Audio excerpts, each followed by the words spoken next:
Hello, everybody. It's Trish Carr with another episode of Sister to Sister. Welcome to Black History Month. It's February. This is when we actually get to celebrate our history, our American history, by highlighting those people who are those people of color who made a difference in our history. And since we're mentioning this, I've been putting up some Black History moments on my Facebook page and in Women's Prosperity Network's Facebook pages. And today I want to just shine a light before we get into having a conversation with our guest. And I promise you, this is going to be a lively conversation. So I invite you to share. See that button? Click that button and share, because we're going to have a heartfelt, true conversation about racism and how we can be anti-racist, how we can be an ally, what we can do to make a difference in the racial feelings that are going on in our country. And before we do that, I really want to honor one of our members, Michelle Burt. Michelle's mother, Lillian McGill, is in the Civil Rights Hall of Fame. So often we're side by side with people, and yet we don't know their history. So I want to share with you Michelle's history about her mom. Her mom played a crucial role in the early civil rights movement as secretary of a group called the Lowndes County Christian Movement for Human Rights. And the chairperson of that group called her the brains of the movement. She took care of finances. She traveled far and wide raising funds for the organization.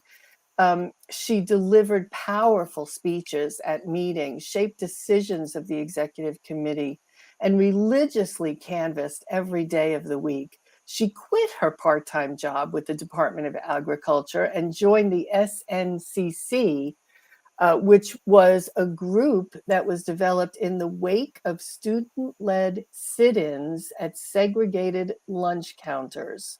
So you remember that from your history books. And she worked tirelessly, going from door to door, recruiting people for the movement 7 days a week. And I just wanted to raise a glass to her and to all of those who paved a better way for all of us. So thank you, Lillian McGill. Thank you, Michelle Burt, for sharing with me about your mom. And I urge all of you to look up Lillian McGill and check out what she did and the history that she is a part of, that she made change in this world. And thank you for being with us today on Sister to Sister. I have an amazing guest, as I always do. And today's guest has an amazing background and is so well versed beyond her own personal experience being a Black woman. She has a master's degree in sociology. She has written a parenting manual that was actually used by the Jefferson County, Texas Child Protective Services. She spent the past 20 years in various roles in higher education as a sociology professor, a faculty manager, a director of undergraduate degree programs. She also has a bachelor's degree in theology. So she has a ministry and is a licensed minister. And really, her goal in life is to work with people so that they live their best lives and focus especially on relationships, because they're the foundation of everything. So please, I hear you all cheering right now. Please put it together for Tiffany Davis. Tiffany, thank you so much for being with me today. Appreciate you being here. Thank you, Trish. It's an honor. Yeah, well, I feel the same way. First of all, because this conversation, we get candid. We talk about what's your experience as a woman of color right now in the United States and in your past. And oftentimes that's opening up things that you may not have thought about for a long time. So I really honor you for being willing to be vulnerable, for being willing to share. And especially you bring this added piece of what you know about sociology and how our identity shapes is shaped by all of those things. But before we get into that, so I thought it was really interesting about how you picked sociology for your major. Tell everybody that story because I think it's so fun. Well, I wanted to be an actress slash model and go to a school for drama in New York City. And here I am, a small town Louisiana girl. My father told me he wasn't paying for school for anything like that. So go to school for something practical.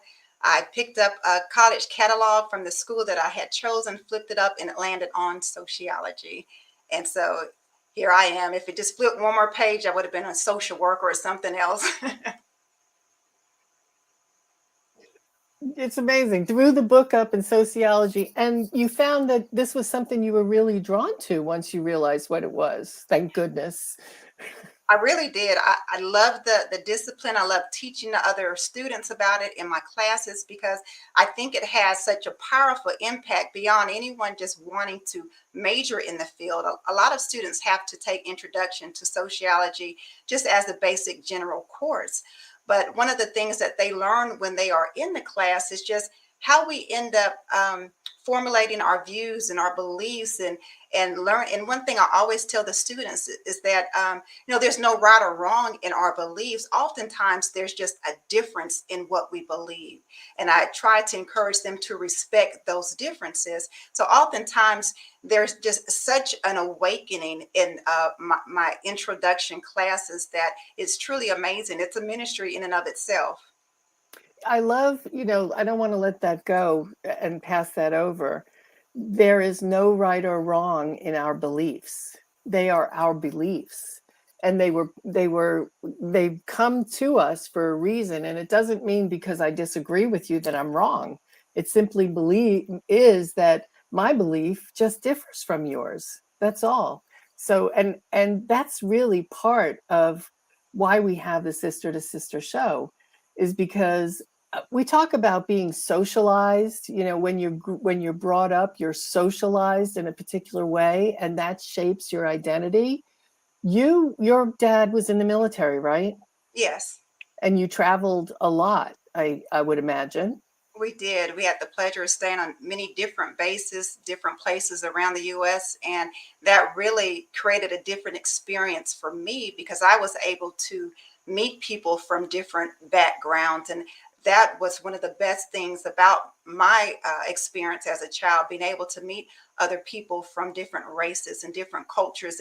And even realizing then, too, early on, that even though I might have been the same color as somebody, our culture was still different. It might have been because they were from a different part of the US, or even their religion, how their differences in religion influenced them.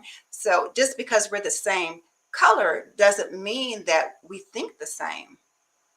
Amen to that, right? It Yes. doesn't mean that if you're all Chinese people don't think the same, all Vietnamese people don't think the same, all Black people, right? That terminology of it in and of itself is so limiting Mhm. because Black people, just like white people, come from all different places here in the United States. My background is Irish, German, Native American, right? Where's your background from?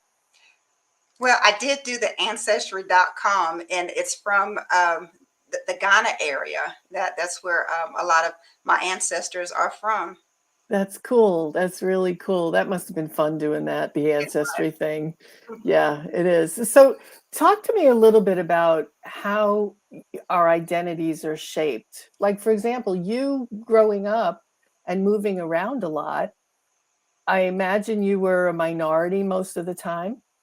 Oh yeah, in the schools that we were in, even though again the Air Force bases they were diverse, we still ended up being the minority, in the classrooms and in the community. But we have these messages that are communicated all throughout society that help to form our identity, and many of the behaviors that are communicated on about racial identity communicate a status of a lesser to people of color, and these are called racial microaggressions, and they're very subtle, but the behaviors and the harms and the insults, it invalidates people and it has a harming effect. So microaggression might be comments like if a person doesn't look American, oh, well, where are you from? Just automatically assuming they're not American. And I used to get this one a lot. Well, you don't talk Black. And my I know. response is, well, I speak English. I don't know what you want from me. And you Yeah. hear things like that. You hear things like, well, I don't see color. And that's actually a really dangerous thing right there, because striving to be a colorblind society ignores the very uniqueness of who I am, and it requires me then to be part of a melting pot ideology that expects me to assimilate to a dominant culture, and a dominant culture that doesn't see my dark skin and wide nose and thick lips on me as beautiful, or they view the heritage that I'm from that helped to build this country as irrelevant and only worthy of a paragraph or two in our history books. So the society that I live in, it and the norms and the conditions that have historically marginalized people of color, is overflowing with these subtle things like microaggressions that has a very harmful effect. Yeah. And we talk about microaggressions, and you gave a really good example. You don't talk Black. Or even in the business, in the workplace, somebody might not say that, but instead they might say, "Oh, you're so articulate," as if they expected you to be something else, Mhm. right? Yeah, and the sad thing is, oftentimes people don't mean any harm by it, Of but course. because we aren't willing to have a healthy discourse in this country about race, we're not willing to learn. We're not able to learn, and therefore we have these different sets of rules that we have to play by. And that's why I said this is like surviving Black, because you have to learn how to survive being Black in America. You must fight through the war that is being placed on our minds, that's trying to label Blacks as inferior, because as a man thinketh, so is he. And we have a history of psychological, sociological, and spiritual theorizing with the objective of making Black people think that they are inferior and making other people think that Black people are inferior, when in fact, once upon a time it was illegal to even teach Blacks how to read. And then when Blacks were allowed to be educated, the only thing that was inferior in the classroom at that point were the books and the learning materials that students have. And then you fast forward now to present time, and we have Black schools with outdated books, no internet, overcrowded classrooms, which makes it difficult to thrive. And then you hear things in the media about the disappearing Black father subject and the theories about why, which ignores the history of social welfare programs like New York City's man in the house rule, which required workers to make unannounced visits to determine if a father was even living in a home. And if evidence of a male presence was there, their welfare checks were discontinued. So then you have people that will say, well, just don't get on welfare. So then do we just ignore the racism and discriminatory practices in the workforce that puts Blacks at a disadvantage? So surviving Black means you have to learn to deal with this. It means you have to learn that in spite of, we can still try to make it. It's not easy all the time, but it's still possible. And the way we do this is by how we socialize our Black children. We are constantly trying to raise them up to not just survive, but to thrive in our society. And unfortunately, conversations that Black parents have to have with their Black children don't happen in white households.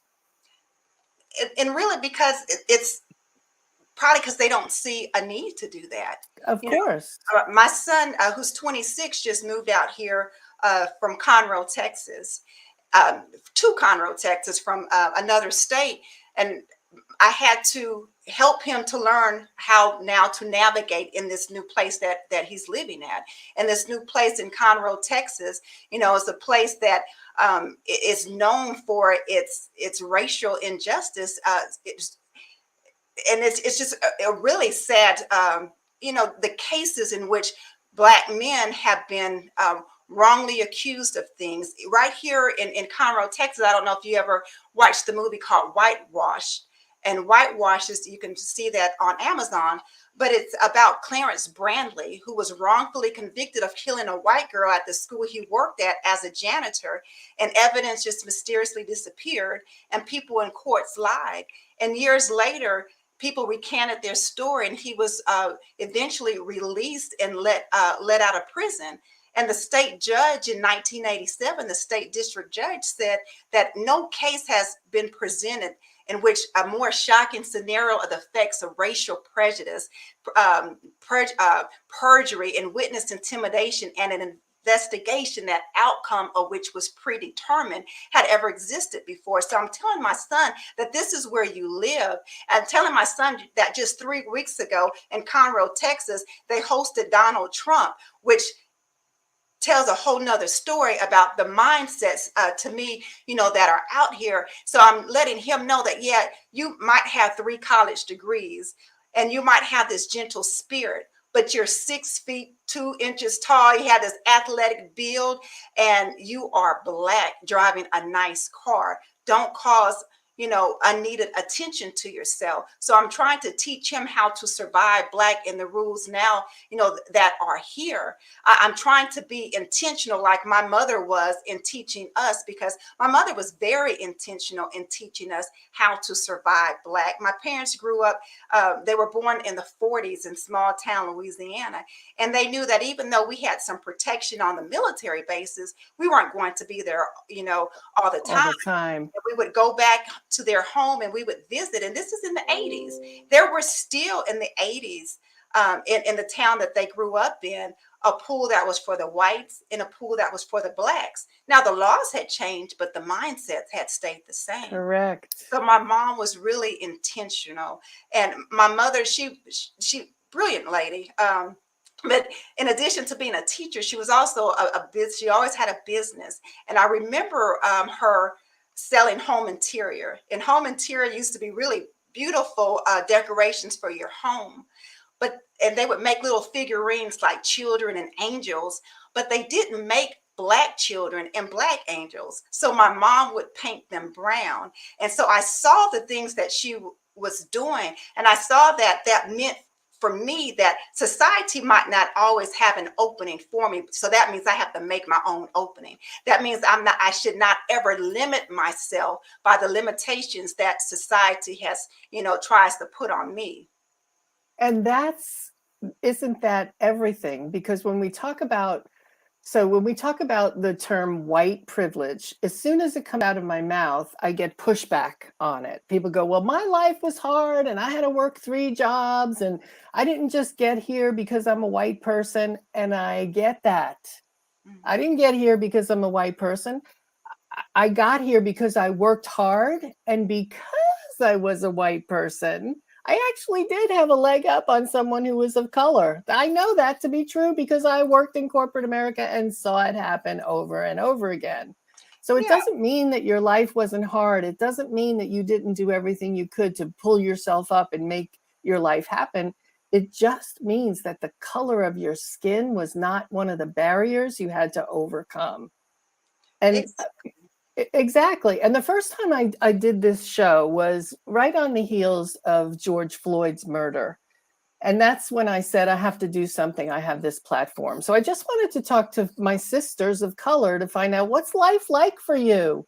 I was brought up a white girl in a white neighborhood. And even though I went to an integrated school, I mean, I went home to my white neighborhood, right? So there are so many things I don't know that I don't know. And I just wanted to be able to shine a light. So this conversation right here is the perfect example of something that a white mother doesn't have to go through. A white mother doesn't have to say to her tall, Black, handsome man of a son that you can't be jogging in this neighborhood because people see you running and they're going to think they have to call the cops, right? Yeah, I mean, it's just simple things. My high school age son loves wearing hoodies.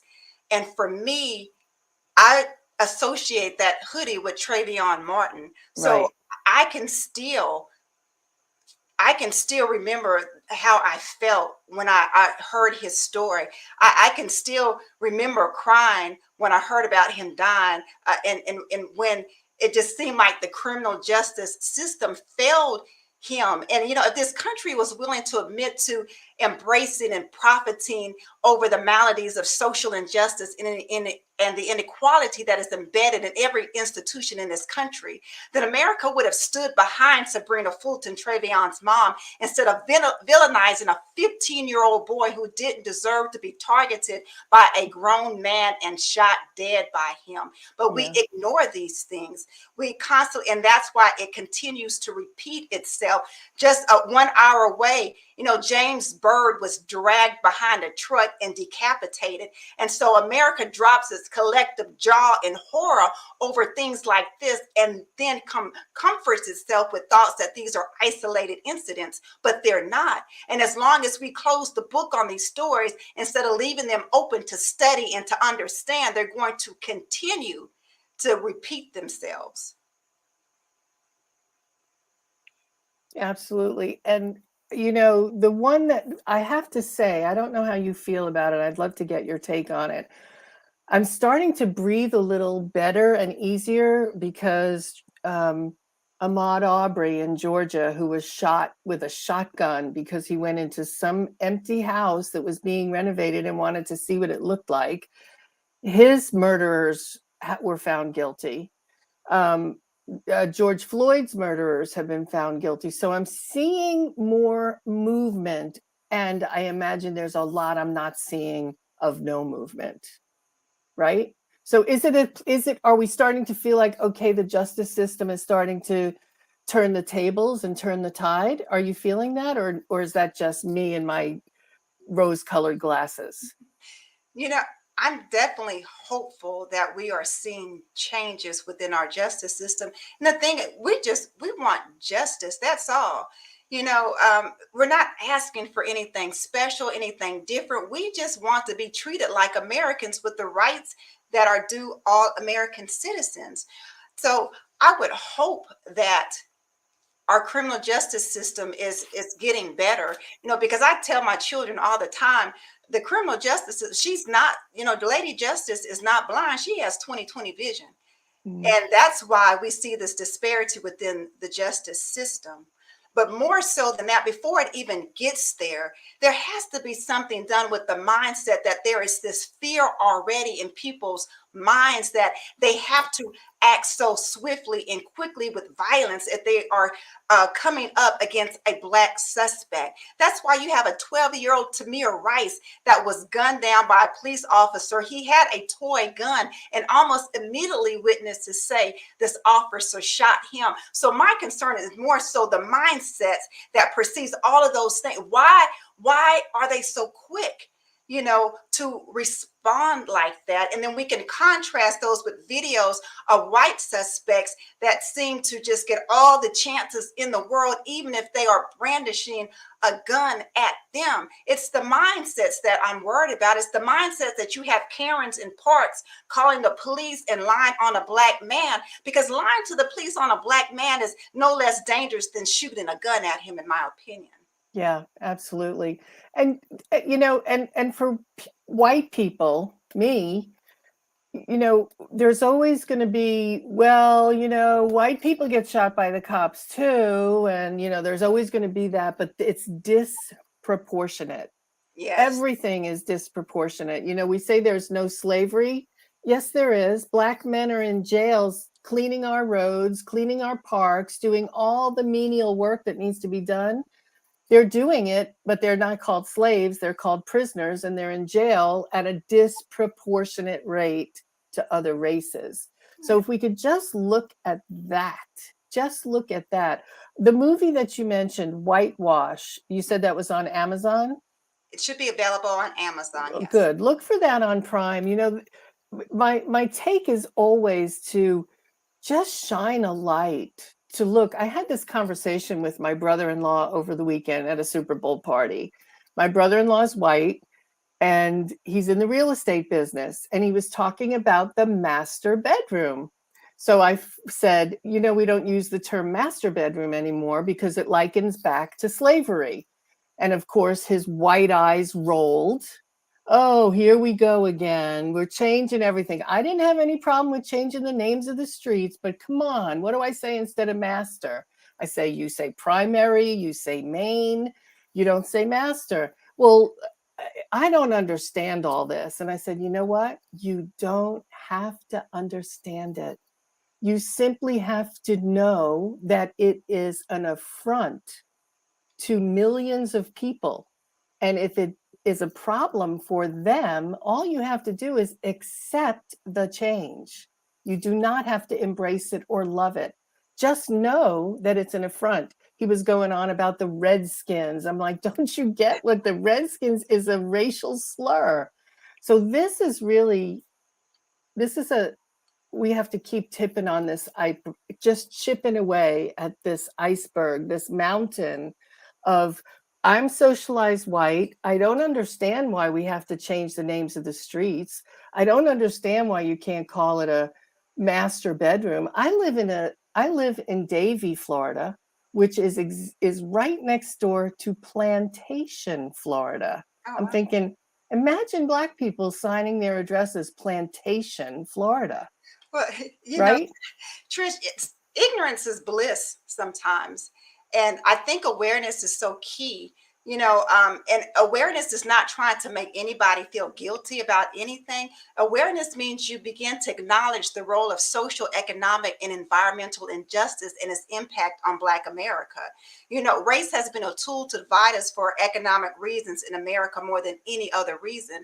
And uneducated whites in particular have grabbed hold of this narrative of an inferior race and racism as a scapegoat for their own problems, and being so blinded by hate and not economic deprivation they're experiencing, they can't see that they're pawns by those in power to help them stay in power and get wealthier and to pass that wealth on to one generation after the next. But we have to be careful with race being used, as the tool like this, because we're living in a dangerous time in our society where the pitting of races against each other is going to continue to weaken our democracy.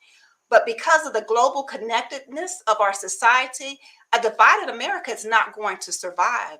What Mm-mm. superpower is going to stand by with America at war with itself like it did in 1861? So we really have to be careful and understand that this issue affects everybody. It doesn't matter what race you are or what social economic status you are in, it impacts us, everybody. Sister, you and me got to go on the road with this because you have put it on the head and you have really put it in a way that it's understandable. So many people don't understand the systematic and the systemic racism that we have in our government. Yes, it's better. Yes, we can intermarry now. Hooray. Yes, Black people have rights. But as we say that, we turn around and they're changing the voting laws to make it harder for people on their lower economic scale, to make it harder for people who work for a living to vote. Like, so it's still going on. And we, the people in power, which is the white people, we've got to be the ones that make the change. We've got to stand up and say, this isn't this, no more. And that's the purpose of our conversation today. And I appreciate all of you listening with an open heart and an open mind, because Tiffany's passionate about what we're talking about here today because she lived it. And now she's educated to the point where she has a master's degree on what's going on in society, what's happening, and what the cause is, and what the result is going to be. So, Tiffany, thank you for pointing out this is everybody's problem. This is not a Black problem or a race problem. This is something that is eating at the fabric of our democracy. Well, thank you for the opportunity just to have this discussion. And just as much as I want people to be aware, I also, want those impacted by this. Like I teach my children, these are the facts about our society, but it does not have to be your reality. It might mean that it's harder to do things, but it does not mean that we can't. And having that limitation in our head, thinking that I can't do this because I can't go there because, has stifled us. And we have to break through that thought by any means necessary. And that takes courage and determination. And my friend, you lead the way with that courage and determination. And your children are better for it. Our world is better for it. And I'm better for it. So I really appreciate you being here. I want to invite you. You can all reach Tiffany at levelingupbychoice.com and be in touch with Tiffany. You know, her work is all around relationships. And what we're talking about today goes very deeply into those relationships. And I thank you for mentioning the movie Whitewash, which you can watch on Prime Video. I also want to mention a movie that's on HBO. And I think movies are a great way to educate ourselves because, you know, it's not as easy sometimes to read a 400-page book. Another movie that's on that's about our American history, and it's recent American history, is Judas and the Black Messiah. If you have HBO, I invite you to watch that movie and take a look at, it was about the early days of the Black Panthers and the lengths that the FBI would go to try to hold them from gaining more power. So it is American history, right? It's not Black history, it's American history. So I urge you to take a look at either or both of these movies. Tiffany, any last words before we close? I just I hope that if anything sticks, this will stick, and that we're in this together. A house divided cannot stand. And this America First philosophy. Well, we're all supposed to be Americans. That should then include everybody. You know. So I hope we can see the part that we play in perpetuating some of this hatred and the ignorance that goes on, and we will recognize our role in trying to make sure that we don't pass this on to the next generation of people in this country. Amen to that. Thank you for being here. Thank you all for watching. I look forward to seeing you again next week with another show of Sister to Sister. And thank you for watching, and thank you for talking about this with each other, because that's what leads to real change. Thanks, everybody. Make it a great day.